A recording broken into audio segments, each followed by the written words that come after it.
আমরা কেউ দাঁড়ায় না থাকি, লা ইলাহা ইল্লাল্লাহ, লা ইলাহা, লা ইলাহা ইল্লাল্লাহ, লা ইলাহা, আশহাদু আন লা ইলাহা ইল্লাল্লাহ ওয়া আশহাদু আন্না মুহাম্মাদান আবদুহু ওয়া রাসূলুহু। আল্লাহ রাব্বুল আলামিন বলেন, শাহরু রমাদানাল্লাযী উনজিলা ফীহিল কুরআনু হুদাল লিন-নাস।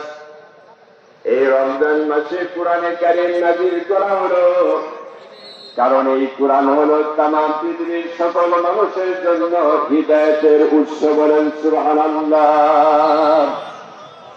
আমরা যারা কোরআন মুখস্থ করতে পারি নাই, নবীজি বলেন যারা রমজানের রোজাগুলো রাখলো, তারাবির নামাজ, কিয়ামুল লাইল আদায় করলো, কোরআন শুনলো, আল্লাহ পাক এই কোরআন শোনার কারণে, রোজা রাখার কারণে, তারাবির সালাত আদায় করার কারণে তার অতীত জীবনের সমস্ত গুনাহগুলো মার্জনা করে দিবেন।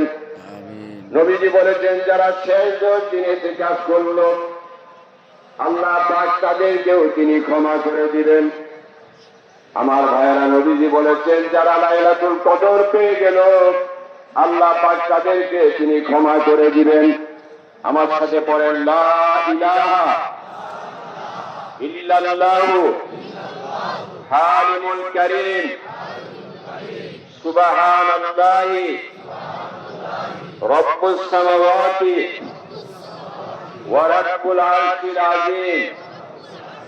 নবীজি বলেছেন এই দোয়া যিনি পড়বেন, আল্লাহ পাক লাইলাতুল কদরের বরকত তাকে দান করবে।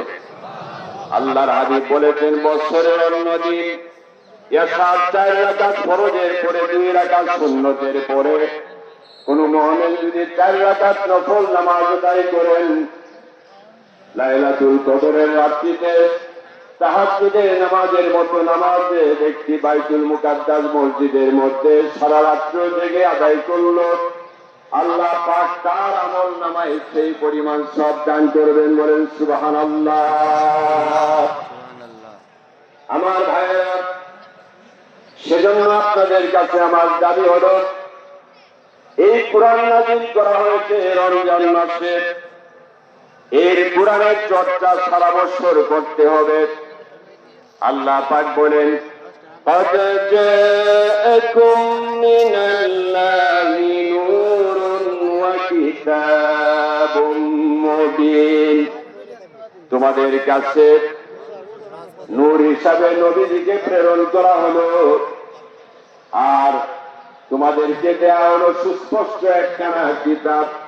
আল্লাহ পাক বলেন, কিতাবুন আনজালনাহু ইলাইকা লিতুখরিজান নাসা মিনাজ যুলুমাতি ইলান নূর। নবী, আপনাকে এই কিতাব দ্বারা দেয়া হলো কুফরের অন্ধকার থেকে মানুষকে ঈমানের বাগানের মধ্যে আপনি এই কিতাবের সাহায্যে নিয়ে আসবেন। আল্লাহ পাক বলেন, وَيُنَزِّلُ مِنَ الْقُرْآنِ مَا هُوَ شِفَاءٌ وَرَحْمَةٌ لِّلْمُؤْمِنِينَ। এই কোরআনে কারীম দেয়া হলো, কোরআনের সাহায্যে তোমরা নিজেদের কালবের, শরীরের, সমাজের, রাষ্ট্রের চিকিৎসা তোমরা করবে। এই কোরআন হলো মুমিনদের জন্য রহমত স্বরূপ। নবীজি বলেছেন আমার উম্মতের মধ্য থেকে প্রতিদিন যারা কোরআনে কারীমের কম করে হলেও 50টি আয়াতে কারিমা তেলাওয়াত করবে, এই মানুষদের এরা কোনদিন আল্লাহ পাক তাদেরকে কোনদিন গাফেল করবেন না। ঈদের রাত্রিতে আমাদের দেশে অনেকে নাচ গান করে ফটকা ফুটায়। নবীজি বলেছেন 2 ঈদের রাত্রিতে যে সমস্ত মুমিন পুরুষ, যে সমস্ত মুমিন